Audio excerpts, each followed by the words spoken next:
सांप्रदायिक भजन संस्था कणकवलीच्या वतीने सालाबाद प्रमाणे एक उपक्रम आम्ही सेवाभावी असा उपक्रम आम्ही तालुक्याच्या भजन संस्थेच्या वतीने प्रत्येक वर्षाला घेतो. अनेक वेळ भजन स्पर्धा, त्याच्यानंतर वाद्य स्पर्धा, सोलो वादन, त्याच्यानंतर गायन स्पर्धा, अशा विविध प्रकारचे आम्ही कार्यक्रम वर्षानुवर्ष घेत असतो. याच्यापूर्वी अनेक प्रकारचे कार्यक्रम सामाजिक, त्याच्यानंतर आपत्कालीन मदत करणे असेल किंवा ज्यावेळी कोरोनाचा काळ होता त्याच्यामध्ये जे आमचे चाहते लोक किंवा गरीब भजनी बुवा यांची परिस्थिती आज अगदी म्हणजे हे आहे, अशा प्रकारच्या भजनी बुवांपर्यंत पोहोचून त्या परिस्थितीत सुद्धा आम्ही आमच्या तालुका भजन संस्थेच्या वतीने सगळ्यांना मदत करण्याचंही काम आमच्या संस्थेच्या वतीने केले आणि 2009 पासून ही रजिस्टर भजनी संस्था आमची कार्यरत आहे. 2009 पासून आजपर्यंत अगदी सेवाभावी कार्यक्रम जेवढे शक्य आहेत तेवढे आम्ही करण्याचा प्रयत्न या माध्यमातून करतो. आणि यावर्षी एक आगळा वेगळा कार्यक्रम ह्या माझ्या भजन संस्थेच्या वतीने आम्ही करण्याचं निश्चित केलेलं आहे. तर तो असा कार्यक्रम आहे की सध्याच्या 2020च्या भजनामध्ये आमने सामने जी भजनं होतात त्याच्यामध्ये भारुडं सध्या थोडीशी बाजूला होत चालली आहे, कारण वेळेअभावी. कारण गजरामध्येच जास्त मनोरंजन होतं आणि नंतर भारुडं होत नाही किंवा पब्लिक सुद्धा तेवढा वेळ थांबत नाही. म्हणून आपल्याला आपला जर धर्म टिकवायचा असेल, आपली संस्कृती जतन करायची असेल, आपल्या पुढच्या पिढीला जर आदर्श द्यायचा असेल तर आपल्याला पुराणातले दाखले, ग्रंथ, ह्या ज्या सगळ्या गोष्टी आहेत त्या कायम अबाधिअबाद ठेवणं ही आपल्याला खूप हिंदू धर्माच्या दृष्टीने खूप गरज आहे. कारण ग्रंथ जर सुरक्षित राहिले तर आपण राहणार आहोत. कारण ज्याला ग्रंथ कळला त्याला संत कळला आणि ज्याला संत कळला त्याला भगवंत कळला. आणि म्हणून ग्रंथ आणि पुराणं ही खूप महत्वाची आहेत आजच्या पिढीला. आणि माझ्या नवीन सर्व भजनी बुवांनी सुद्धा त्याचा आदर्श घ्यावा.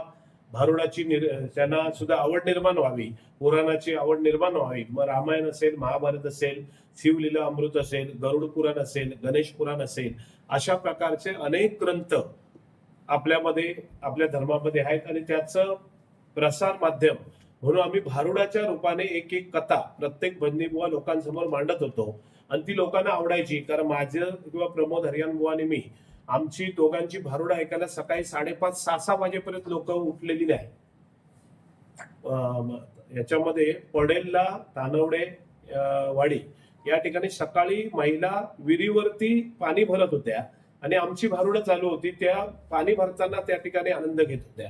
म्हणजे सांगण्याचं तात्पर्य की अशी परिस्थिती पूर्वी होती.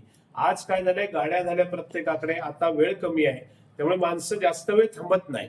आणि म्हणून आमचा हा एक प्रयत्न आहे माझ्या कणकवली सांप्रदायिक भजन संस्थेच्या वतीने की त्या भारुडाची आवड पुन्हा एकदा निर्माण व्हावी आणि नवीन बुवांना पण ते वाटावं की आपण एक तरी भारुड आपण म्हटलं पाहिजे. यासाठी हा दृष्टिकोन डोळ्यासमोर ठेवलाय. आणि निमंत्रित आम्ही चांगल्या प्रकारचे भजनी बुवा तालुक्यातले आम्ही या ठिकाणी 10 बुवांना निमंत्रित केलाय. त्याच्यामध्ये 9 बुवा हे पुरुष आहेत आणि 1 स्त्री आहे. असे 10 बुवांना आम्ही वेगवेगळ्या कथानक घेऊन त्या ठिकाणी भारुड म्हणण्यासाठी आम्ही निमंत्रित केलेला आहे. आणि हा कार्यक्रम आमचा 9 तारखेला रविवारी सकाळी 9 वाजल्यापासून नांदगाव तिट्टा ब्रिज खाली हा कार्यक्रम, भव्य दिव्य कार्यक्रमाचं आयोजन त्या ठिकाणी आम्ही केलेलं आहे. त्याच्यामध्ये हिंदू जनजागृती या माध्यमातून सुद्धा आमच्या काही गोष्टी त्याच्यामध्ये आम्ही चांगल्या प्रकारे आपले सर्वांचे आधारस्तंभ सन्माननीय पालकमंत्री नेतेजी राणे साहेब यांनाही आम्ही या ठिकाणी निमंत्रित केलेलं आहे की साहेबांनी सुद्धा आमच्या या कार्यक्रमाला यावं. आणि तशा प्रकारे साहेबांनी सुद्धा आम्हाला त्या ठिकाणी निश्चित येतो म्हणून सांगितलेलं आहे. कारण आज पालकमंत्री सुद्धा ज्या पद्धतीने ह्या तालुक्यामध्ये, ह्या जिल्ह्यामध्ये आणि मतदारसंघामध्ये आणि राज्यामध्ये जे कार्य करतायत, अल्प अवधीमध्ये त्यांनी संपूर्ण महाराष्ट्रामध्ये की एखादा पालकमंत्री कसा असावा, मंत्री कसा असावा हे त्यांनी छाप उठवलेली आहे. आणि त्याचा आम्हाला सार्थ अभिमान आहे, गर्व आहे. आणि म्हणून आम्ही पालकमंत्र्यांना सुद्धा निमंत्रित केलं की साहेब तुम्ही आमच्या या कार्यक्रमाला भेट द्यावी. आणि 100% पालकमंत्री साहेब सुद्धा या कार्यक्रमाला येणार आहेत. तर आपण सुद्धा या माध्यमातून आमच्या या कार्यक्रमाची प्रसिद्धी करावी आणि संपूर्ण ह्या भारत देशामध्ये आणि महाराष्ट्रामध्ये आमचा हा कार्यक्रम पोहोचला पाहिजे ही अपेक्षा मी माझ्या सर्व पत्रकारांकडे मी करतोय. कारण हा अतिशय भावनिक हा विषय आहे आणि समाज प्रबोधनाचा विषय आहे. त्याच्यामुळे तुम्ही सर्वांनी आम्हाला मोलाचं सहकार्य या माध्यमातून करा, असं तुम्हा सगळ्यांना मी या ठिकाणी आव्हान करतो आणि आपल्याला विनंती करतोय की अशा प्रकारचं माध्यम आपण म्हणजे लोकांपर्यंत पोहोचवावं आणि त्यासाठी सहकार्य तुमचं लाभावं, यासाठी मी आपल्या सर्वांना निमंत्रित केलंय.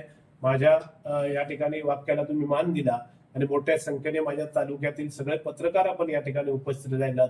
तुमचे सगळ्यांचे मनापासून मी या ठिकाणी आभार व्यक्त करतो आणि इथेच थांबतो. धन्यवाद.